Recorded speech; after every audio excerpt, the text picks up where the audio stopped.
hermanos queridos, quiero saludarlos en la paz del Señor. Nuevamente nos estamos comunicando a través de este medio en un tiempo complicado, en un tiempo que no podíamos imaginar que iba a suceder, que nos está impidiendo tener comunión íntima, de vernos, de abrazarnos. Y frente a tantas cosas que escuchamos y que nos pronostican tiempos difíciles, es tiempo de volver a refrescar en nosotros esa gracia de Dios que nos ha sido otorgada. Y en Romanos capítulo 8, versículo 32, encontramos una de las expresiones máximas del amor de Dios y de su generosidad, y dice así: el que no eximió ni a su propio Hijo, sino que lo entregó por todos nosotros, ¿cómo no nos dará gratuitamente también con Él todas las cosas? ¿Cómo no nos dará gratuitamente también con Él todas las cosas? Él nos da gratuitamente. Nos ha dado la gracia, que es un favor, que es un regalo. Todo lo que obtenemos es gratuito. Ahora nosotros solemos pensar que lo tenemos que ganar, que es por méritos. Tenemos que entender que Dios no nos ve ni nos trata a través de los méritos que podamos realizar, sino a través de la gracia de Jesucristo. No mira nuestros méritos ni nuestras obras, solo es por gracia. Es algo que sabemos, es algo que teológicamente entendemos, pero que no siempre experimentamos. La religión y la cultura nos dice: tanto hiciste, tanto mereces, tanto hiciste, tanto mereces. En cambio, el Señor nos dice que todo nos fue otorgado por gracia. Y esto no lo entendían tampoco los discípulos. Pedro era uno de los que estaba más complicados. Y Jesús, frente al joven rico que dice haber hecho todo bien y quería saber cómo lograr la vida eterna, Jesús le dice que deje todo y que lo siga a Él. Y se da un diálogo donde Jesús termina diciendo que es más fácil pasar por el ojo de una aguja un camello que un rico entre al cielo. Y Pedro pregunta: ¿y entonces quién podrá ser salvo? Y Jesús le dice que para los hombres es imposible, para Dios es posible. Le dice Pedro: y he aquí nosotros hemos dejado todo y te hemos seguido, ¿qué hay pues para nosotros? Y Jesús le dijo: todo aquel que deje casa, su hermano, su hermana, su padre o madre o mujer o hijos o campos por causa de mi nombre recibirá 100 veces más y heredará la vida eterna. Y esto es muy interesante porque Pedro está analizando la situación en base al mérito de su entrega y piensa en la recompensa que va a obtener. Y Jesús le dice que recibirá 100 veces más. Todas las respuestas de Jesús en las parábolas, como también la encontramos en la de los dos deudores, son tremendamente exageradas. Jesús le dice 100 veces más. Es una respuesta desproporcionada. Sería algo así como un interés de un 10.000%. Esa es una medida de gracia. Es algo que sobreabunda. Es algo que es mucho más que lo merecido. Entonces Jesús pasa a relatar una parábola llena de gracia que está en Mateo capítulo 20, del 1 al 16. Y dice: porque el reino de los cielos es semejante a un hombre dueño de un campo que salió al amanecer a contratar obreros para su viña. Y habiendo convenido con los obreros un salario por día, lo envió a su viña. Salió también como a las 9 de la mañana y vio que otros estaban en la plaza desocupados y les dijo: vayan también ustedes a mi viña y les daré lo que sea justo. Y ellos fueron. Salió otra vez como al mediodía y a las 3 de la tarde hizo lo mismo. También alrededor de las 5 de la tarde salió y halló a otros que estaban allí y les dijo: ¿por qué están aquí todo el día desocupados? Le dijeron: porque nadie nos ha contratado. Les dijo: vayan también ustedes a la viña. Al llegar la noche, dijo el señor de la viña a su mayordomo: llama a los obreros y págales el jornal, comienza de los últimos hasta los primeros. Entonces vinieron los que habían ido cerca de las 5 de la tarde y recibieron cada uno un salario. Y cuando vieron los primeros, pensaron que recibirían más, pero ellos también recibieron el mismo salario cada uno. Al recibirlo, murmuraban contra el dueño del campo, diciendo: estos últimos trabajaron una sola hora y los has hecho iguales a nosotros, que hemos soportado el peso y el calor del día. Pero él respondió y dijo a uno de ellos: amigo, no te hago ninguna injusticia. ¿No conveniste conmigo un salario para el día? Toma lo que es tuyo y vete. Pero quiero darle a este último como a ti. ¿No me es lícito hacer lo que quiero con lo mío? ¿O tienes envidia porque soy bueno? Así los últimos serán primeros y los primeros últimos. Este es un dueño de campo muy generoso y misericordioso que está representando a Dios en su misericordia. Está interesado en el cuidado de su viña, pero también está interesado en el cuidado de sus obreros. Ahora, si nosotros lo analizamos racionalmente, esto es injusto. Pero estamos hablando del reino de Dios, no estamos hablando de justicia humana.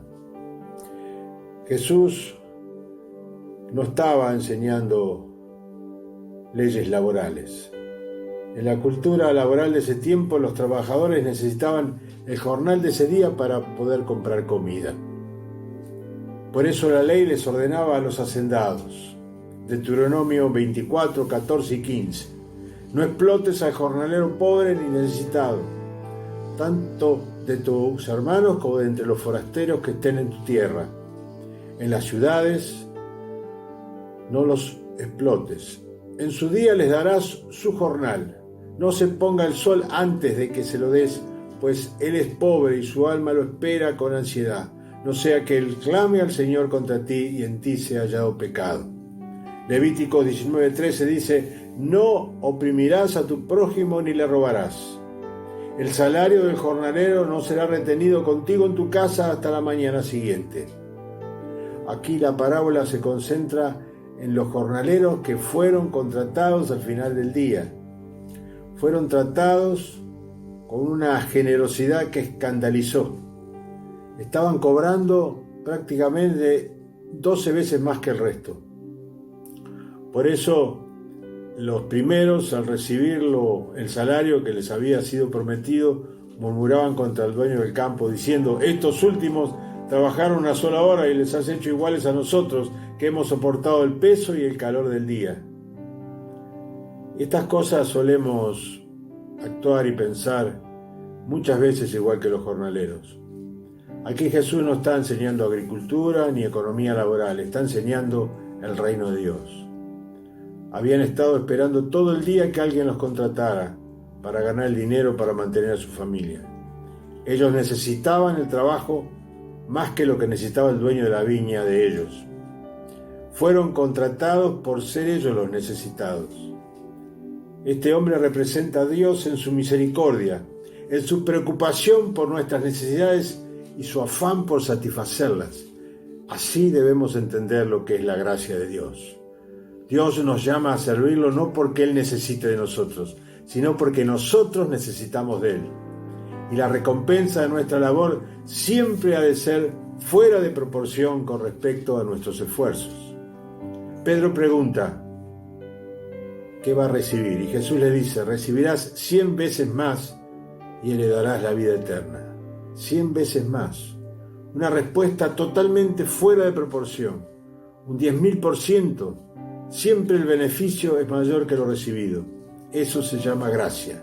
Somos llamados por gracia, llamados por nuestra necesidad, no por la de Dios. Si reclamamos justicia o recompensa por nuestra labor o esfuerzo, somos como los primeros jornaleros que sentían que se habían ganado las bendiciones o el reconocimiento. El reproche al dueño de la viña por su generosidad e injusticia es igual a cuando vemos a Dios como alguien que exige y que no siempre responde. Les pagó según sus necesidades, no según sus méritos. ¿Los necesitaba a estos últimos o los tomó porque ellos necesitaban comer? Nosotros tenemos que entender que el Señor nos recibe a nosotros. Él nos llama y nos recibe para hacernos partícipes de su gracia. Muchas veces decimos que hemos recibido al Señor en nuestro corazón, que las personas tienen que recibir a Dios. Él es el Señor. Nosotros somos los que debemos humillarnos para ser recibidos por Él, porque la gracia se recibe a través de la humildad, renunciando al orgullo. Nuestra carne es como la de los primeros jornaleros, reclama justicia por nuestro esfuerzo y sentimos que nos hemos ganado las bendiciones, el reconocimiento, o que obtenemos lo que merecemos cuando nos elogian. Muchas de las frustraciones en la vida de la iglesia están basadas en reproches, en lo que debería ser, en lo que se considera que no recibí, en lo que los demás deberían reconocer de mí. El dueño de la viña fue cuestionado por su generosidad y bondad, y esta fue la primera tentación satánica que hubo sobre la faz de la tierra: cuestionar la bondad y la generosidad de Dios.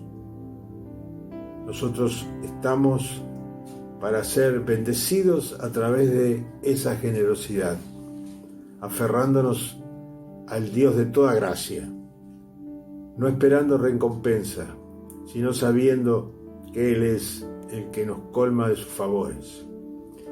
Y esta fue la primera tentación que se introdujo en la tierra. En Génesis 3:5 dice: entonces la serpiente, que era astuta de todos los animales del campo que el Señor Dios había hecho, dijo a la mujer: ¿de veras Dios les ha dicho no coman de ningún árbol del jardín?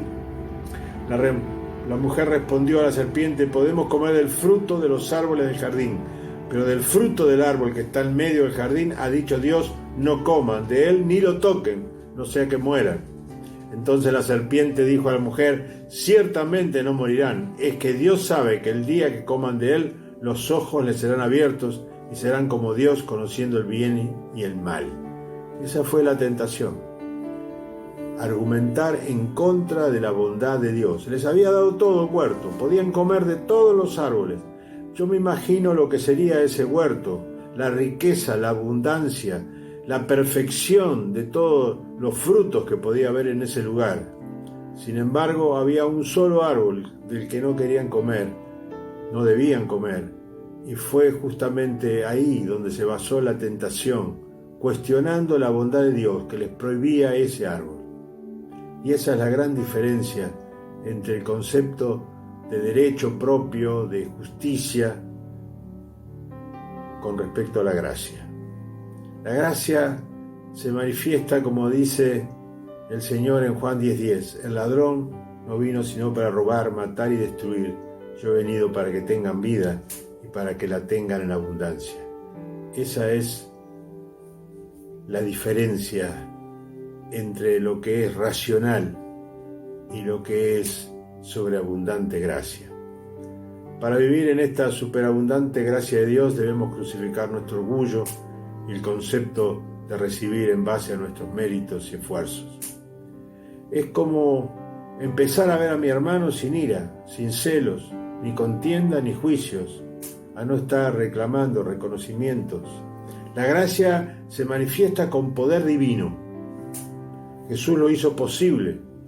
Jesús hace posible que la gracia se manifieste con poder divino, porque la profecía fue cumplida a través de él. En Isaías 54, 4 al 5 dice: ciertamente él llevó nuestras enfermedades, sufrió nuestros dolores, nosotros lo tuvimos por azotado, como herido por Dios y afligido, pero él fue herido por nuestras transgresiones, molido por nuestros pecados. El castigo que nos trajo paz fue sobre él, y por sus heridas fuimos nosotros sanados. Hermanos, solamente la gracia puede producir paz y gozo. Las pastillas, las inyecciones pueden curar o aliviar dolores, pero no pueden producir ni paz ni gozo. En cambio, la gracia sanadora de Jesucristo sana, libera, da vida, nos da victoria y nos lleva a la vida eterna. A Él sea toda la gloria. Damos gracias al Señor por su amor, por su sacrificio y por esa gracia que nos ha alcanzado por la misericordia y bondad de Dios. Dios les bendiga ricamente.